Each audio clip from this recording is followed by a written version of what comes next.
Chapter 23. Then Jesus said to the crowds and to his disciples, The teachers of the law and the Pharisees sit in Moses' seat. So you must be careful to do everything they tell you. But do not do what they do, for they do not practice what they preach. They tie up heavy, cumbersome loads and put them on other people's shoulders, but they themselves are not willing to lift a finger to move them. Everything they do is done for people to see. They make their phylacteries wide, and the tassels on their garments long. They love the place of honor at banquets, and the most important seats in the synagogues. They love to be greeted with respect in the marketplaces, and to be called Rabbi by others. But you are not to be called Rabbi, for you have one teacher, and you are all brothers. And do not call anyone on earth Father, for you have one Father, and he is in heaven. Nor are you to be called instructors, for you have one instructor, the Messiah. The greatest among you will be your servant.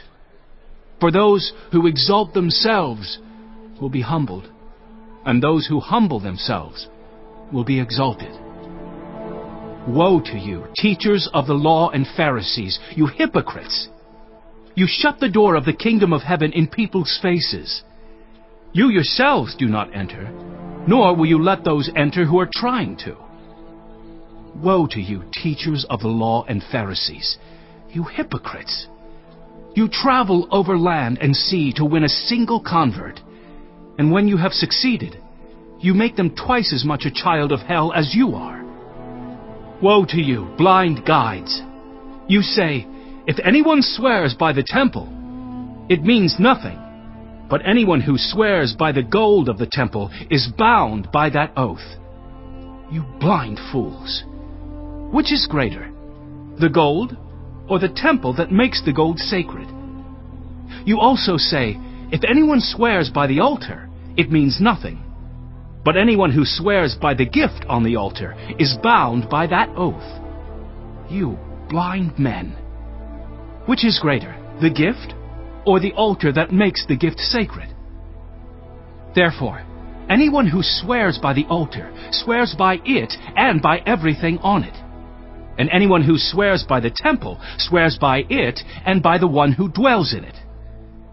And anyone who swears by heaven swears by God's throne and by the one who sits on it. Woe to you, teachers of the law and Pharisees, you hypocrites! You give 1/10 of your spices, mint, dill, and cumin, but you have neglected the more important matters of the law, justice, mercy, and faithfulness. You should have practiced the latter without neglecting the former. You blind guides! You strain out a gnat, but swallow a camel. Woe to you, teachers of the law and Pharisees, you hypocrites! You clean the outside of the cup and dish, but inside they are full of greed and self-indulgence. Blind Pharisee! First, clean the inside of the cup and dish, and then the outside also will be clean. Woe to you, teachers of the law and Pharisees, you hypocrites! You are like whitewashed tombs, which look beautiful on the outside, but on the inside are full of the bones of the dead and everything unclean. In the same way, on the outside you appear to people as righteous, but on the inside you are full of hypocrisy and wickedness. Woe to you, teachers of the law and Pharisees, you hypocrites! You build tombs for the prophets and decorate the graves of the righteous, and you say, if we had lived in the days of our ancestors, we would not have taken part with them in shedding the blood of the prophets. So you testify against yourselves that you are the descendants of those who murdered the prophets. Go ahead then, and complete what your ancestors started. You snakes, you brood of vipers! How will you escape being condemned to hell? Therefore I am sending you prophets and sages and teachers. Some of them you will kill and crucify. Others You will flog in your synagogues and pursue from town to town. And so upon you will come all the righteous blood that has been shed on earth, from the blood of righteous Abel to the blood of Zechariah, son of Berechiah, whom you murdered between the temple and the altar. Truly I tell you, all this will come on this generation. Jerusalem, Jerusalem, you who kill the prophets and stone those sent to you. How often I have longed to gather your children together, as a hen gathers her chicks under her wings, and you were not willing. Look, your house is left to you desolate. For I tell you, you will not see me again until you say, Blessed is he who comes in the name of the Lord. Chapter 20. One day, as Jesus was teaching the people in the temple courts and proclaiming the good news, the chief priests and the teachers of the law, together with the elders, came up to him. "Tell us by what authority you are doing these things," they said. "Who gave you this authority?" He replied, I will also ask you a question. Tell me, John's baptism, was it from heaven or of human origin? They discussed it among themselves and said, "If we say from heaven, he will ask, why didn't you believe him? But if we say of human origin, all the people will stone us, because they are persuaded that John was a prophet." So they answered, "We don't know where it was from." Jesus said, Neither will I tell you by what authority I am doing these things. He went on to tell the people this parable. A man planted a vineyard, rented it to some farmers, and went away for a long time. At harvest time he sent a servant to the tenants, so they would give him some of the fruit of the vineyard. But the tenants beat him and sent him away empty-handed. He sent another servant, but that one also they beat and treated shamefully and sent away empty-handed. He sent still a third, and they wounded him and threw him out.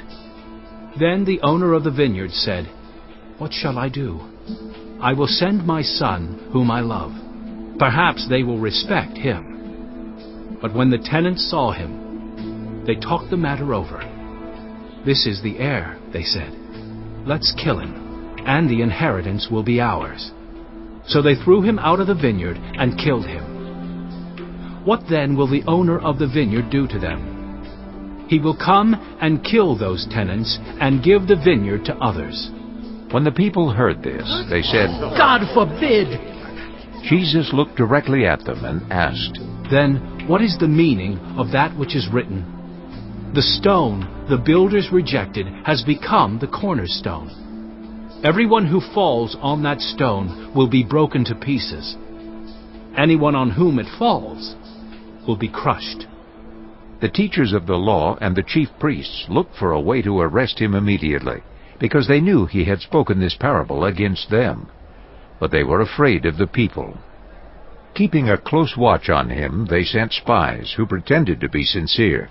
They hoped to catch Jesus in something he said, so that they might hand him over to the power and authority of the governor. So the spies questioned him. "Teacher, we know that you speak and teach what is right, and that you do not show partiality, but teach the way of God in accordance with the truth. Is it right for us to pay taxes to Caesar, or not?" He saw through their duplicity, and said to them, Show me a denarius. Whose image and inscription are on it? "Caesar's," they replied. He said to them, Then give back to Caesar what is Caesar's, and to God what is God's. They were unable to trap him in what he had said there in public, and astonished by his answer, they became silent. Some of the Sadducees, who say there is no resurrection, came to Jesus with a question. "Teacher, They said, Moses wrote for us that if a man's brother dies and leaves a wife but no children, the man must marry the widow and raise up offspring for his brother.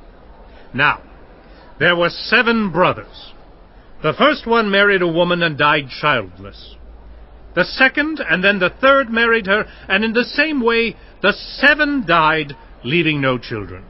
Finally, the woman died too. Now then, at the resurrection, Whose wife will she be, since the 7 were married to her?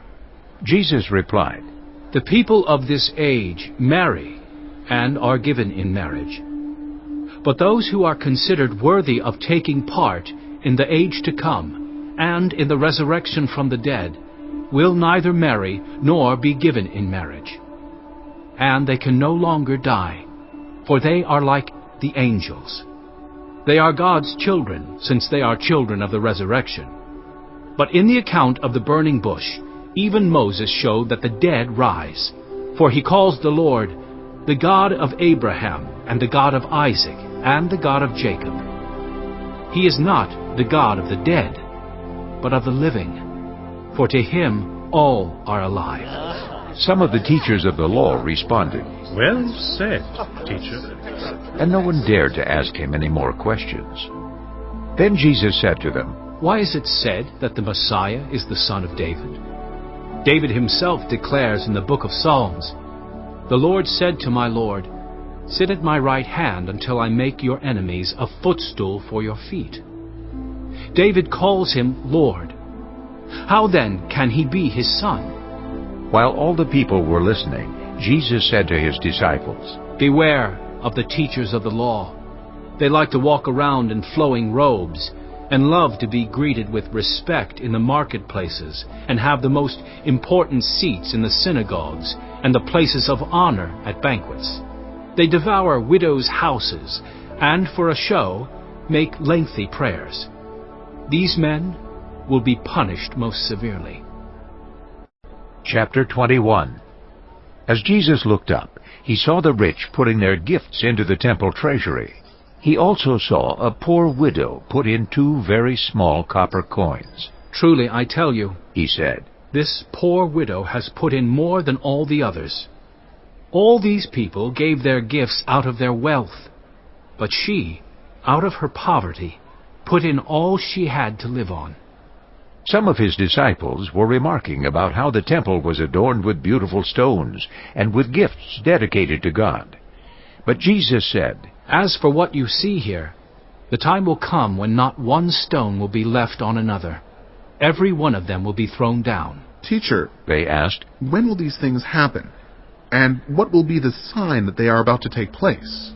He replied, Watch out that you are not deceived. For many will come in my name, claiming, I am he, and the time is near.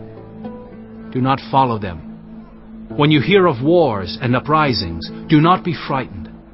These things must happen first, but the end will not come right away.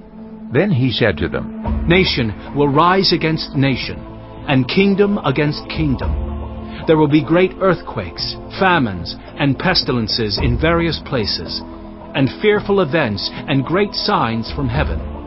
But before all this, they will seize you and persecute you. They will hand you over to synagogues and put you in prison, and you will be brought before kings and governors, and all on account of my name. And so you will bear testimony to me. But make up your mind not to worry beforehand how you will defend yourselves.